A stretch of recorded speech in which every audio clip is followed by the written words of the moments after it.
It is Southern Fare, kept fresh at Magnolia Delta Grill at the Horseshoe Casino down in Tunica, Mississippi. Oh, if you have not made the drive, it's really not that far a drive, and it is well worth it. It could be twice the distance, and it would be worth every mile. Chef James Gentry, we call him Jimmy, uses seasonal ingredients to get peak flavors for his menu.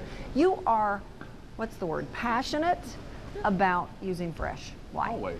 I mean, fresh is always better, especially in this time of year. I mean, tomatoes, for instance. I mean, this morning for the show, I picked fresh basil just to go on the watermelon salad that we're going to do.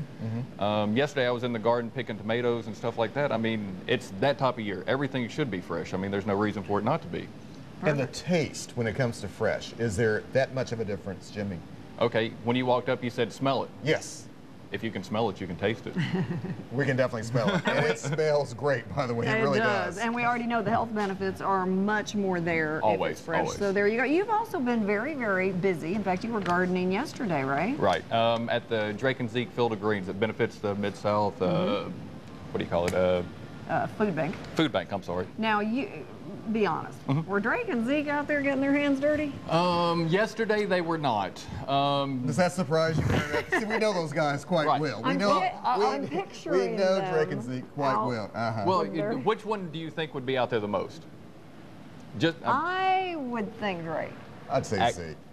Really? Zeke has been out there. He's come out there quite a few times, actually, with his daughter. I've seen Drake out there a couple times, but Zeke comes out there with his daughter. You know, actually, his daughter, we've got 2 rows of corn.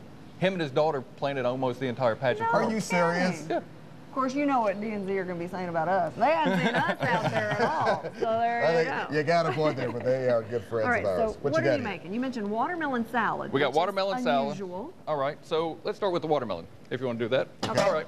What I've done is just take a regular seedless watermelon, skinned it, and just sliced into probably about that thick slices, right? Okay. Okay. If you've got a regular cookie cutter or whatever you've got at the house, you know, if you've got a special, you know, if you want stars, if you want squares, whatever the case may be, take and cut it, all right? Just make a nice little pretty shape. I like that so far. All right. So then what I've done is taken those shapes and just stacked it, all right? Pretty. Well, remember this, when you're at home, only stack it as tall as you can carry it to the table. Okay. Okay. We'll definitely keep that in mind. And this is fresh basil in between? Fresh basil, like I said, I picked this morning right before I came in. So you got a little fresh basil, you've got the watermelon, and at the restaurant, what I usually do is I take and put like a little bit of microgreens. Okay. Just right on top, little fresh greens, maybe a couple of pieces of mint here and there. I like this already. A lot of flavors I really do. combining there with the watermelon. All right. Then I've got a white balsamic and mint vinaigrette. Okay. All right. Wow. White balsamic and mint. Now, is there one main flavor that's going to stand out more so than anything else? Not on this. Not on this. It actually, everything just goes really, really well together. It's even if you don't want a salad, you would eat it and go, I feel like I didn't eat anything. You feel refreshed. You're ready for your entree. Do I feel full or? No. Man. Not heavy at all. I like it. So then I just take a little black pepper right around it.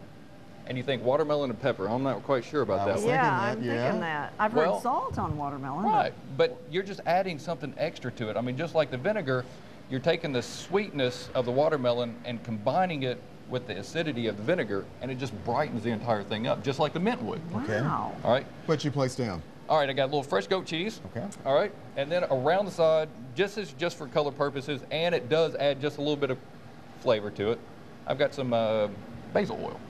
So you've got the basil and the watermelon. I'm thinking savory and sweet all at once. Exactly. You're really on top of it, aren't you? I get an A. I get to go to the top of the class. This morning. And I'm sure everybody's got flowers growing somewhere in their house right about now, so maybe just a little flower on top. Now that's not an edible flower, is it? Of course it is. It is? Number one rule, you never put any. No, it's a zinnia, isn't it? Right. You never put anything on a plate that's not. Oh, okay. That you cannot eat. Okay. All right. Yeah, we got you. Well, okay. Bob will tell you I do that every night, but you know.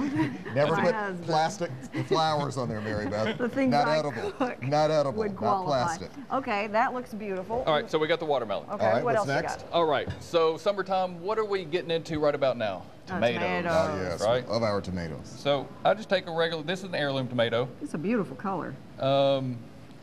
This is a German yellow stripe. So pretty. And what's the taste of that tomato? Is it going to be different than your traditional red tomato? It's going to be a little sweeter.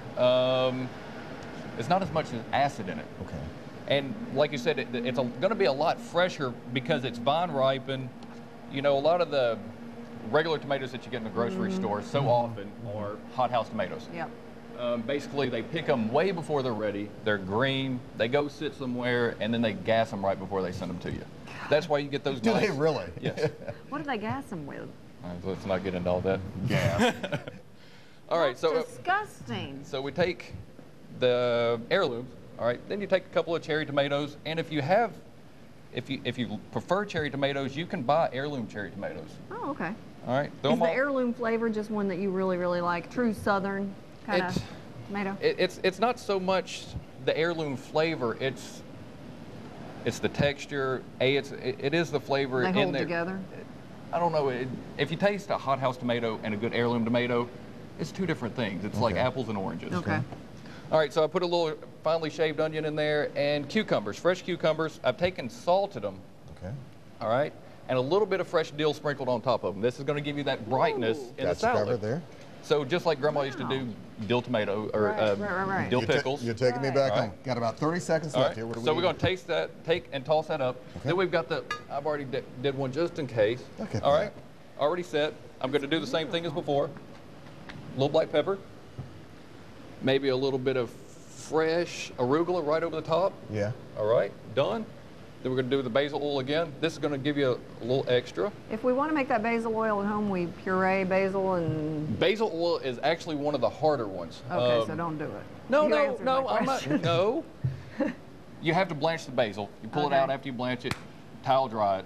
Then you put it into a blender or food processor with the oil. Okay. The more basil you have, the better color you Slow get. stream of... Okay. And you don't let it overmix. Can we do that one day? Sure. Can you come make a bunch of your oils? Sure. Show our fine folks how to do that? Or can we just come down to Magnolia? Oh, you can always come down there. And where are you guys located? We are located in the Horseshoe Casino. Magnolia Delta Grill. Easy to find. Great food, especially with Jimmy down there. Oh, My thank you very friend, much, Alex. Always glad He to have does you it back. right. We'll see you at the garden. All right. Because Thank Drake you. and Zeke are going to come snatch us by our We're hair gonna be and talking drag trash us about out us there. for sure. Back in just a moment.